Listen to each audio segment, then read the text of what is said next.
Hi friends, welcome to Shamee's kitchen. എല്ലാവർക്കും സുഖമാണല്ലോ.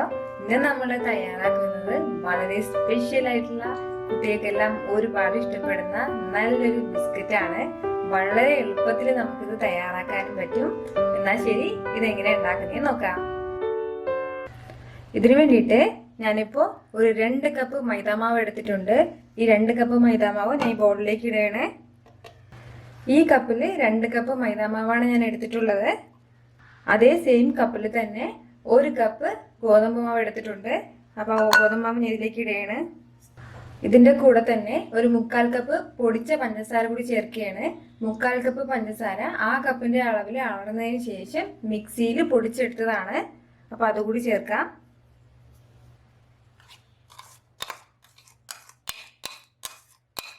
കൂടെ തന്നെ ഒരു 3 ടേബിൾ സ്പൂൺ റവ കൂടി ചേർക്കുകയാണ്. ഒരു 3 ടേബിൾ സ്പൂൺ മിൽക്ക് പൗഡർ കൂടി ചേർക്കാം. 1 ടീസ്പൂൺ ബേക്കിംഗ് പൗഡർ കൂടി ചേർക്കുകയാണ്. ഈ ബേക്കിംഗ് പൗഡർ ഇല്ലാന്നുണ്ടെങ്കിൽ 1/2 ടീസ്പൂൺ ബേക്കിംഗ് സോഡ ആയാലും മതി. ഇനി 1 ടീസ്പൂൺ ഏലക്ക പൊടിച്ചത് കൂടി ചേർക്കാം. എന്നിട്ട് ഇത് നന്നായിട്ടൊന്ന് മിക്സ് ചെയ്യാം. നല്ലതുപോലെ മിക്സ് ചെയ്ത് കൊടുക്കാം.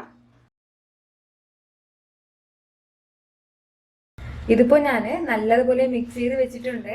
ഇനി നമുക്ക് ഇതുപോലെ ചെറിയൊരു കുഴി ഉണ്ടാക്കി കൊടുക്കാം മാവില്.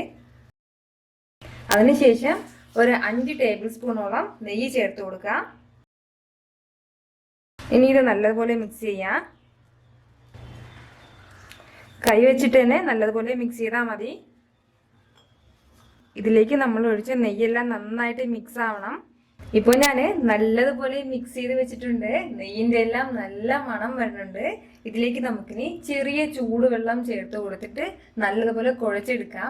നമ്മൾ ഈ പൂരിക്കെല്ലാം കുഴച്ചെടുക്കുന്നില്ലേ, അതുപോലെ കുഴച്ചെടുക്കാം. ചൂടുവെള്ളം വന്നിട്ട് നമ്മൾ കുട്ടിയെ കൊടുക്കുന്ന ചെറിയ ചൂടുണ്ടല്ലോ, ആ രീതിയിലുള്ള വെള്ളം വേണം ഒഴിച്ചു കൊടുക്കാനായിട്ട്. ഇനി ഇത് നല്ലതുപോലെ കുഴച്ചെടുക്കാം. ഞാനിപ്പോൾ ഇതുപോലെ കുഴച്ചെടുത്തിട്ടുണ്ട്. ഇനി നമുക്ക് ഒരു 20 മിനിറ്റോളം ഒരു തുണി കൊണ്ടിട്ട് കവർ ചെയ്തിട്ട് മാറ്റി വെക്കാം.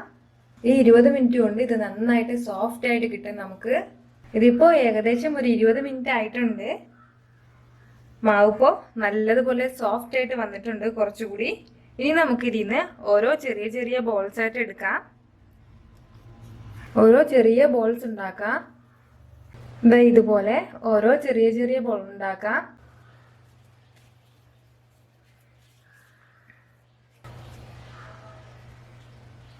ഇനി ഓരോ ബോൾസും ഇതുപോലെ ഒരു ഫോർക്ക് കൊണ്ടിട്ട് ഇതുപോലെ ഇങ്ങനെ പ്രസ് ചെയ്ത് കൊടുക്കണം.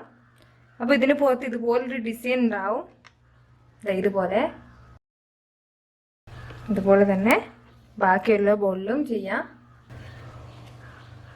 നല്ല പ്രസ് ചെയ്ത് കൊടുക്കണം. ഇല്ലാന്നുണ്ടെങ്കിൽ നമ്മളിപ്പോൾ ഇത് എണ്ണയിലിട്ട് ഫ്രൈ ചെയ്തെടുക്കുന്ന ടൈമിൽ ചെറുതായിട്ട് വീണ്ടും നല്ല പഫി ആയിട്ട് വരും.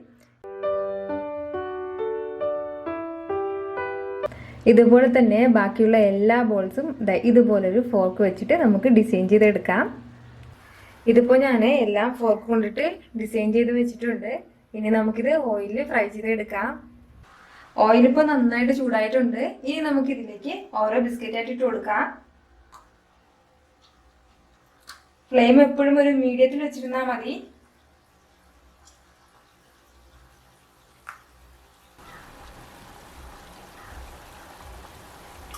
ഒരു 30 സെക്കൻഡ് കഴിഞ്ഞതിന് ശേഷം മാത്രം നമ്മൾ ഇളക്കി കൊടുത്താൽ മതി. ഹൈ ഫ്ലെയിമിൽ വെക്കരുത്, കരിഞ്ഞു പോകും. മീഡിയം ഫ്ലെയിമിൽ തന്നെ വെക്കണം.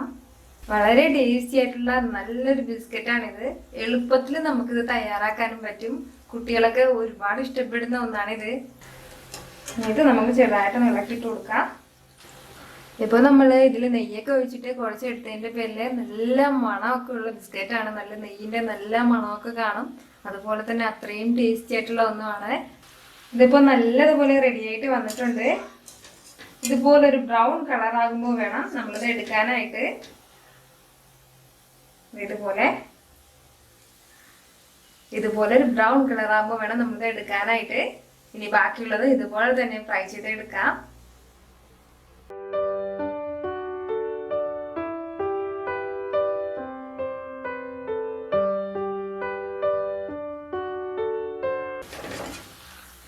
ബാക്കിയുള്ളതും നല്ലതുപോലെ ഫ്രൈ ആയിട്ട് വന്നിട്ടുണ്ട്.